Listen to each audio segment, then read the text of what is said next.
For a very long time, Kenyan politics have been categorized to be politics of deceit, betrayal, and conmanship. And in this episode, Babu Owino is the recent casualty of politics of conmanship.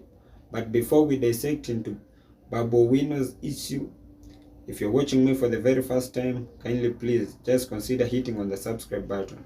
If you have been watching my videos and you have not subscribed, kindly please consider hitting on the subscribe button. And more so, if you're watching me from a different platform, either TikTok, Telegram, or Facebook, kindly please consider hitting on the subscribe button so that each and every time that I upload a new video, it will automatically reflect on your notification panel. Now, according to me, personally, I believe if Raila wants to remain relevant politically, he should disband and formulate the ODM, because I believe it is the center of all politics of betrayal and conmanship. If you remember very well, on July 6th, 2016, Babu Namwamba, the former Secretary General of ODM, offered to resign in the position of the SG of the ODM party simply because he reiterated that ODM as a party had made him powerless, and he saw no any means of him being this SG if at all the powers that were vested in the position were completely taken away from him. So he had to resign. That came 2 weeks after his deputy Paul Otuoma, the current governor of Busia, had resigned. It is also on record. Back in 2019, William Ruto kept on reiterating that they had chased him out of ODM and they were then following him in Jubilee, and he said that that was going to be impossible. What does that signify to you? It seems that there is a very big problem within the ODM party. It didn't end there. Do you remember Moses Masika Wetangula, the former minority leader of the Senate, saying this? And so on and so forth. Mr. Speaker, I delivered a resounding vote to the leader of ODM. And this cannot be wished away. These games, Mr. Speaker, are totally unhelpful, and I want to repeat as I end.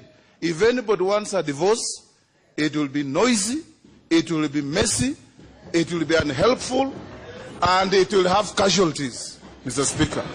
Funny enough, Raila sponsored the coup, and they hosted Moses Masika Wetangula as the minority leader of the Senate and replaced him with the current governor of Siaya, Dr. James Orengo. Why am I saying Raila sponsored the coup? It is simply because there's no way your soldiers can go on a mission without a directive from the general. Raila did so, failing to understand that Moses Masika Wetangula is the kingpin of Bungoma. And we've actually seen the results in the just concluded recent election, because it is believed that these elections were missed or were won in Bungoma County. Now here comes the subject of discussion, and from the tweets Babu Owino has been tweeting consistently right from yesterday, it is evidently that it is more likely that he may bolt out of ODM soon or later. And one of the tweets says, and I quote, "ODM party, so many youths and myself sacrificed a lot and used our resources in the party over the years. Our pay is betrayal and blackmail. It is okay. Tomorrow is another day." End of quote. That is the first tweet. The second tweet said, and I quote, "With due respect, why should Honorable John Badi come down from the position of majority leader to PAC chair, which was reserved for me? This will not happen over my dead body. Young people must get their space. It's now or never. He has been rewarded through nomination." End of quote. And that is exactly where politics of conmanship arise. It is just the other day that he was jostling for the position of the majority leader in the parliament. But it's like when he made his checks and balances, he came to find out that it was next to impossible for him to beat the Kenya Kwanza candidate, and he had to shift his allegiance to vie for the chairmanship position, the chair position for the PSC, of which the position was reserved for Babu Owino. That is absolutely wrong. Funny enough, all this is happening under the watch of the Right Honorable Raila Amolo Odinga. And let me prophesy here, if the Right Honorable Raila Amolo Odinga fails to defend Babu Owino, I strongly believe either now or later Babu will bolt out of ODM. And when all this was happening, Senator Ledama Olekina has been seconding Babu Owino through the tweets, and I can read for you just a few of which. Senator Ledama Olekina has been supporting Babu, and one of the tweets says, and I quote, "It's about time we demand what is ours. Enough of always being kept in harm's way while others chill in their cribs and are rewarded with their lion share of party positions." End of quote. He went ahead saying, and I quote, "It will not be televised. It will simply spread like wildfire, and eventually our efforts will be rewarded by citizens." End of quote. Let me say this without any fear of contradiction, that there is no any politician in the history of Raila Amolo Odinga who has ever backed him and risen to his stature politically.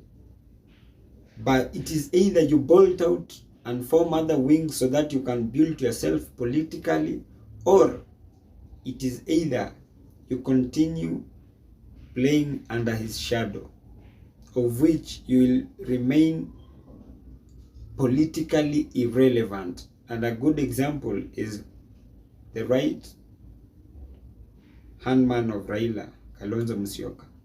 He is politically irrelevant. Look at the people whom were with in one side, under CORD, under NASA. They've built themselves politically. And a good example who saw the future is Moses Masika Wetangula, of whom, as I speak, is the third in command. Another good example is Mudavadi. Another good example is the current president, William Samoei Ruto. Had he not bolted out of Raila's circumference, he will also still, or they will also still be meandering left, right, and center as opposition leaders. Look at Kalonzo, Ngilu, and Martha Karua. They are going to remain irrelevant politically for the next 10 years. So it is upon Babu Owino and others to rethink and recalculate of their political future, if at all they want to brighten their space in the political field. As I end this, kindly please, if you're watching me for the very first time, kindly please consider hitting on the subscribe button. If you have been watching my videos and you have not subscribed, kindly please consider hitting on the subscribe button. And more so, if you're watching me from a different platform, either TikTok, Telegram, or Facebook, kindly please consider heading on to YouTube, search for Mohamed Isudi. I'll be the first right person to pop up. Kindly please click on the subscribe button so that each and every time that I upload a new video, it will automatically reflect on your notification panel. And more so, kindly please feel free to drop your comments in the comment section and I'll give them a right of reply. Thank you, and may God bless you.